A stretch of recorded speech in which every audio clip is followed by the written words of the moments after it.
Hey group, Dr. DeVita, this is Eddie with my Module 3 response video. My first response was one of jealousy. Aaron, Taylor, Michelle, and Amanda, they all made great videos. They had an economy of language, they were on point, they were well spoken. All of these are professional characteristics that I lack. So in my attempt to remedy that for this video, to control my meandering and ranting, I'll just approach each person one by one. Amanda, she talks about the hierarchy of marginalized groups. I agree that the hierarchy of marginalized groups is the cornerstone of heterosexism, as I think that the construction of hierarchies in society is designed to stratify society. So, it's definitely no different in terms of marginalized groups. This correlates to the inherent pressure to label everything, which she talks about. This is a mechanism to help marginalized people and keep them underfoot, definitely. And she talks briefly about religion's role, and this may be my only very small rant in this video, but I agree that the traditions of religion establishes and sustains this hierarchy. And in fact, I think it's set sort of securely at the top. And I find it ironic that in the name of like tolerance, social justice kind of gives, a religion a bit of a pass on its role, um, which wanes my optimism a little. And I think when we saw in the stereotype activity that we did Wednesday night, when we looked at the differentiations of the group, we saw that the primary conservative people that would be heteronormative and heterophobic generally fall in the lines of that religious group. Tyler, she discusses heterosexism and privilege in a clear manner. I tend to overcomplicate these concepts to the point of confusion, but she defines heterosexism as the belief that all people should be heterosexual. You discuss the sort of two-step forward and one-step back struggle between oppression and liberation. And I think that is an invaluable realization for a lot of allies and advocates. I think they miss that, and it causes a lot of unnecessary discouragement that progress isn't necessarily a straight line like that. You overlap with Michelle in discussing the 4 levels of homophobia.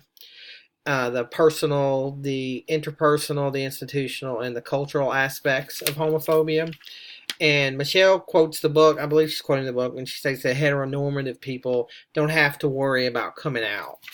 Tyler discusses it in terms of like gender identity and gender performance as to where she doesn't use the word closeted, but I think of it as open versus closeted.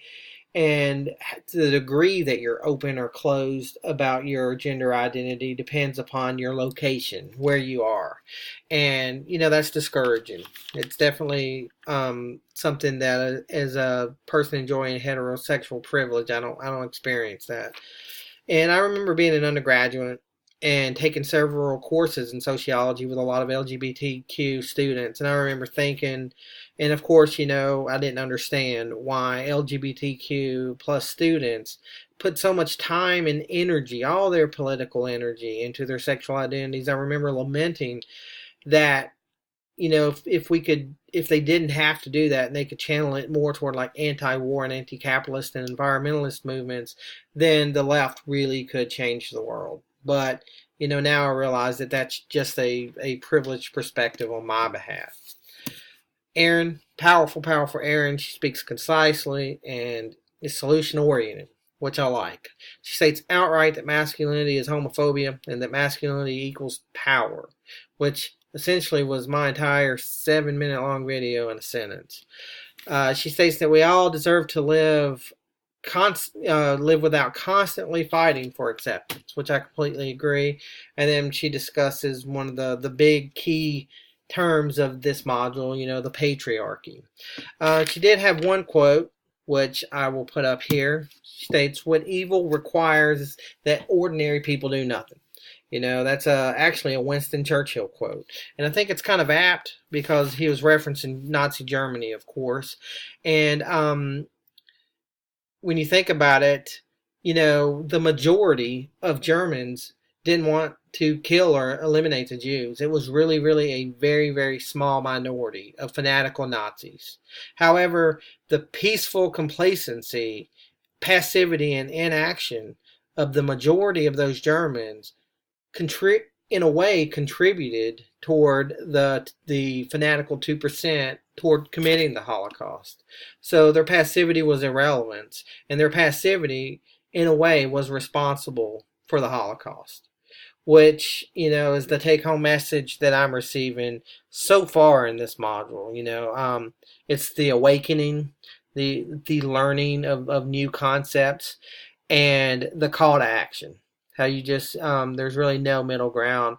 You either work for it or you work against it. And I think that we've all gotten that message. That is a similarity in all 5 of our videos. I look forward to seeing you in class. Thank you for watching.